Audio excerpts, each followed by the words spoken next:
Hello बच्चों, welcome to the YouTube channel Mithila commerce academy. आज की क्लास में हम लोग इनकम टैक्स क्वेश्चन पेपर 2023 का विश्लेषण करेंगे और इसका रिजल्ट भी आ गया, मतलब बीकॉम पार्ट 3 का रिजल्ट आ चुका है। और बहुत सारे बच्चों से ये पता चला कि उनका इनकम टैक्स का जो एग्ज़ाम हुआ था वो काफ़ी अच्छा हुआ था, लेकिन फिर भी उनके मार्क्स जो हैं बहुत कम आए हैं। मतलब ज़्यादातर बच्चों ने बताया कि उनके 60-65 के बीच में ही मार्क्स आए हैं। बहुत कम बच्चों से ये पता चला कि उनके मार्क्स जो हैं वो 75 या 85 या 90 के करीब आए हैं। 90 के करीब तो एक ही दो बच्चों का पता चला मुझे, बाद बाकी ज़्यादातर बच्चों का जो पता चला वो करीब 60 ही मार्क्स आए हैं या 65 के बीच में आए हैं। तो क्वेश्चन पेपर तो बहुत आसान था, लेकिन मार्क्स कम क्यों आए इसका भी विश्लेषण इस क्वेश्चन पेपर को देखकर करेंगे कि क्या गलती हुआ होगा बच्चों से। तो आइए चलिए देखते हैं कि क्वेश्चन पेपर कैसा आया था। जैसे अगर ये 2023 का क्वेश्चन पेपर आप ध्यान से देखेंगे तो क्वेश्चन पेपर में वही है, 10 क्वेश्चन आए हैं और आपको कोई 5 क्वेश्चन करने थे। ये 4 ईयर ग्रेजुएशन प्रोग्राम के लिए नहीं है। अब जो लास्ट बीकॉम पार्ट 3 का अभी तुरंत एग्ज़ाम होने वाला है उनके लिए ये क्वेश्चन पेपर है। तो यहाँ पर जो पहला क्वेश्चन आया था वो ये आया था कि किराए पे दिए गए मकान से आय के परिकलन की विधि की व्याख्या करें, मतलब calculation of income from house property. ये एक इनकम टैक्स में जो चैप्टर है income under head house property, यानी कि मकान संपत्ति से आय, उससे संबंधित ये क्वेश्चन था। ये क्वेश्चन भी 20 मार्क्स का था। ये क्वेश्चन बहुत आसान था। इस क्वेश्चन में आपको एक घर का एग्जाम्पल लेना था, उस घर को किराए पे लगाया गया, उससे कितना किराया आया, उस पर कितना छूट मिला, क्या प्रोविजन था, मतलब एक सेक्शन 22, 23 इन सब का भी यहाँ पर कोटेशन डालना था। तो मिला जुला कर अगर इसका आंसर अगर आप देखें तो इसका आंसर आई थिंक 3-4 पन्नों से कम में नहीं होता, क्योंकि जैसे ही आप एग्जाम्पल देते तो उसके साथ साथ आपको इससे संबंधित रूल्स भी लिखने होते, मतलब सेक्शन 22, 23 इनकम टैक्स का जो है, जो income under head house property के क्या प्रोविजंस हैं वो भी आपको यहाँ पर लिखना था। तो यहाँ ये क्वेश्चन बहुत आसान है, इसको सभी बच्चों ने लिखा होगा, लेकिन क्या गलती हुई होगी मैं बता देता हूँ। वो बच्चे हो सकता है कि गेस्ट पेपर से याद करके गए होंगे और गेस्ट पेपर में इसका आंसर अच्छा नहीं है, थोड़ा गलत है, क्योंकि गेस्ट पेपर ने अपने आप को अपडेट नहीं किया हुआ है। तो अगर अपडेटेड गेस्ट पेपर से आपने पढ़ा होगा तब तो ठीक है, लेकिन वही 3-4 साल पुराने या 1-2 साल पुराने या कोई भी गेस्ट पेपर से पढ़ लिया होगा तो इसका आंसर शायद आपने गलत लिखा होगा। तो जो पुराने बच्चे अगर देख रहे हैं इस वीडियो को तो उनको समझ में आया होगा कि इन्होंने ये आंसर लिखा, लेकिन हो सकता है कि इसमें मार्क्स ज़्यादा नहीं मिले होंगे। ये जो दूसरा क्वेश्चन है जो आप देख रहे हैं, ये दूसरा क्वेश्चन, इसमें लिखा हुआ कि कोई भी ऐसी 10 आय का नाम बताइए जिस पे कोई टैक्स ही नहीं लगता। तो ये क्वेश्चन बहुत आसान था, इसका आंसर भी लिमिटेड था। इसके आंसर को आप एक ही पेज में भी लिख सकते थे, 2 पेज में भी लिख सकते थे। कोई भी आपको 10 आइटम कह रहा है।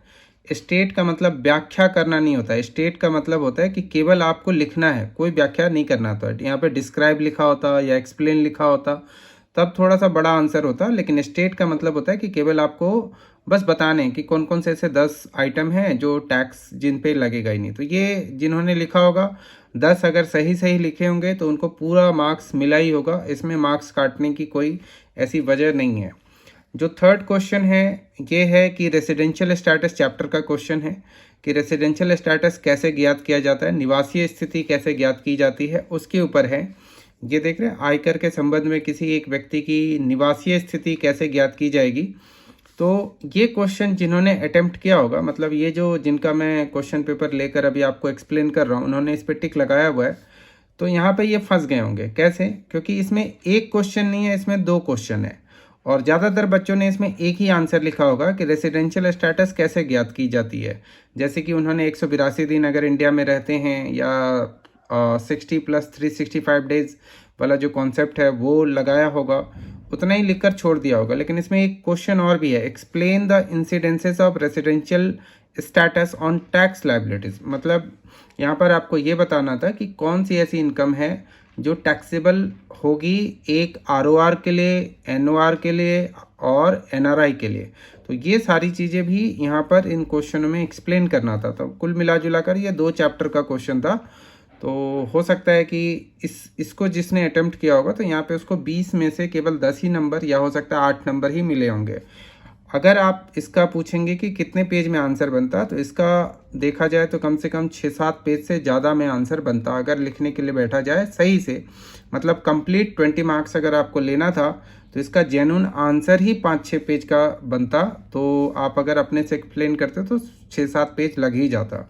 तो जिन्होंने इसको अटेम्प्ट किया होगा उसको मार्क्स कम मिले ही होंगे, ये भी एक वजह रही होगी। तो अभी तक जैसे अगर आप देखें ना कि यहाँ पर आप देखिए, जैसे ये जो पहला क्वेश्चन था, ये जो पहला क्वेश्चन है इस पे भी मार्क्स कटे होंगे।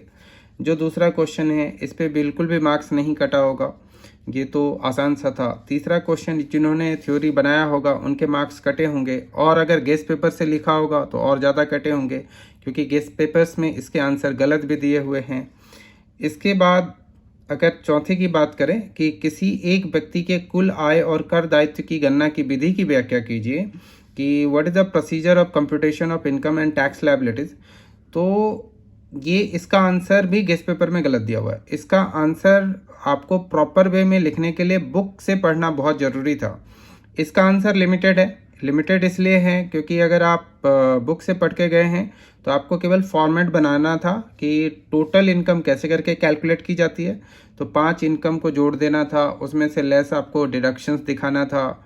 इसके बाद जो अगला था वो रिवेट वगैरह और कुछ एग्जाम्पल भी आपको देने थे। तो जो बच्चे सीए की भी तैयारी कर रहे हैं और बीकॉम की भी तैयारी कर रहे हैं, खासकर सीए इंटर में जो बच्चे हैं, उन्होंने इसका आंसर पूरा सही लिखा होगा। लेकिन जो केवल बीकॉम कर रहे हैं और सेल्फ स्टडी किया होगा या फिर गेस्ट पेपर से केवल पढ़ा होगा, तो उन्होंने अगर ये क्वेश्चन बनाया होगा तो उस पर इन पे इसको मैक्सिमम 5 से 7 नंबर ही मिले होंगे, 20 मार्क्स तो बिल्कुल नहीं मिला होगा।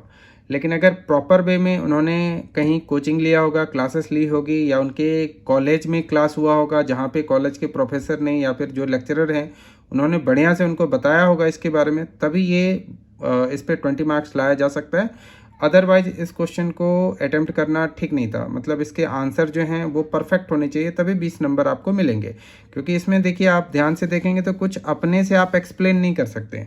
इनकम टैक्स का क्वेश्चन पेपर में एक यही प्रॉब्लम होती है कि इनकम टैक्स के क्वेश्चन पेपर में अगर आप अपने शब्दों में कुछ भी लपेटेंगे तो आपको मार्क्स नहीं मिलेगा। इनकम टैक्स के क्वेश्चन पेपर में आपको टू द पॉइंट आंसर लिखना होता है, यानी कि जो बुक्स में प्रोविजंस हैं उन्हीं के अकॉर्डिंग आपको लिखना होता है, क्योंकि ये एक्सप्लानेटरी वाला सब्जेक्ट नहीं है। यहाँ पर आपको टू द पॉइंट ही लिखना पड़ेगा, लीगल सब्जेक्ट है। इसके बाद आते हैं जैसे ये शॉर्ट नोट्स हैं, तो शॉर्ट नोट्स आसान थे। इनकम फ्रॉम अदर सोर्स के ऊपर शॉर्ट नोट्स लिखना था, कैपिटल गेन के ऊपर। तो ये दो आपके इसके जो आंसर हैं ये आप 4 पेज में लिख सकते थे, बहुत आसान था। यहाँ पे मार्क्स मिल सकते थे, लेकिन यहाँ पे भी टीचर के ऊपर डिपेंड करता है कि वो कितने मार्क्स आपको देता, लेकिन यहाँ पे मिल सकते थे मार्क्स, ऐसी बात नहीं है।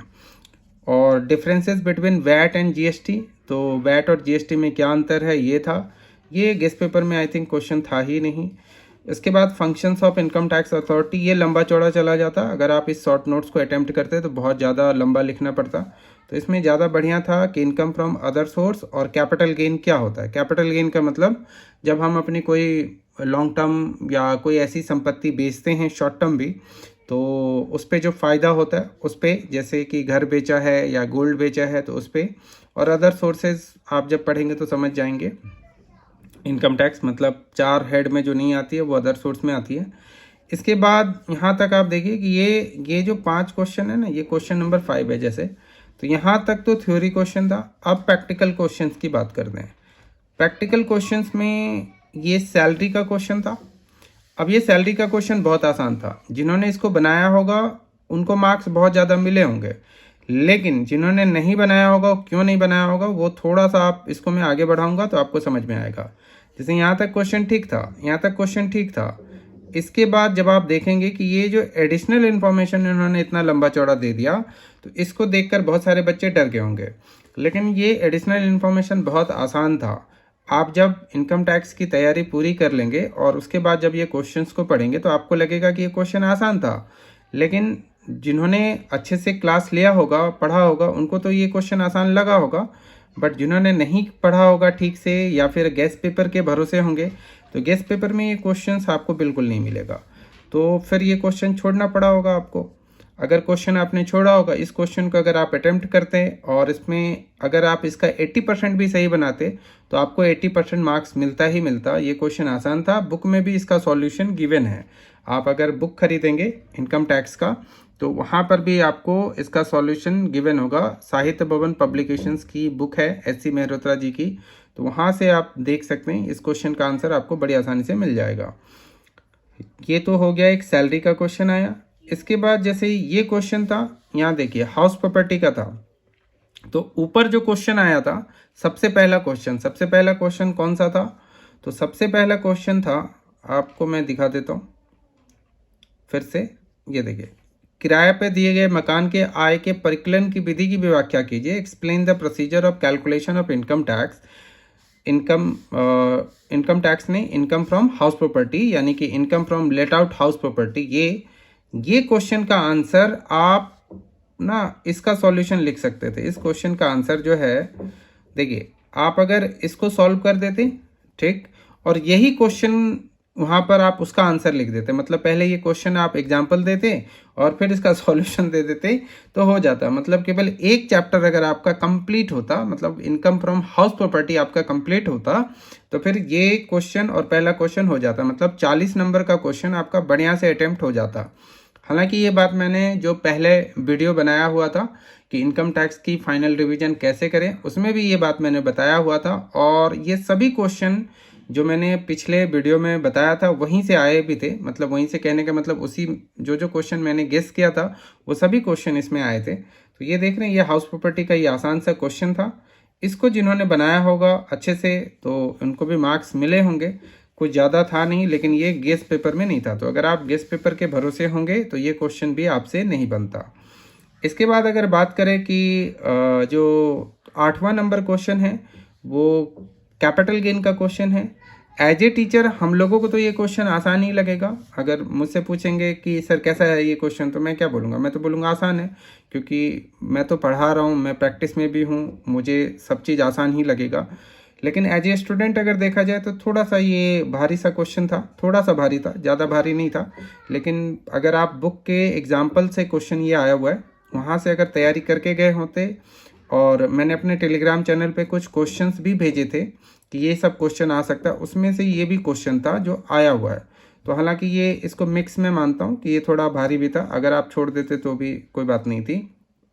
इसके बाद अगर आप देखें तो जो 9 नंबर क्वेश्चन था, ये 9 नंबर जो क्वेश्चन है, यहाँ पे आप देखेंगे कि ये इनकम टैक्स पर्पज के लिए यहाँ पर देखिए कि टोटल इनकम आपको क्या करना है, दिया हुआ है, फॉलोइंग इन्वेस्टमेंट्स किया है, और आपको ये बताना है कि कितना इंटरेस्ट इस पे क्या हो जाएगा, टैक्सेबल होगा। यह जो है income under head other sources का क्वेश्चन है, और ये क्वेश्चन भी मैंने अपने टेलीग्राम चैनल पे दिया हुआ था कि इसमें से ये क्वेश्चन आ सकता है। ये आया भी।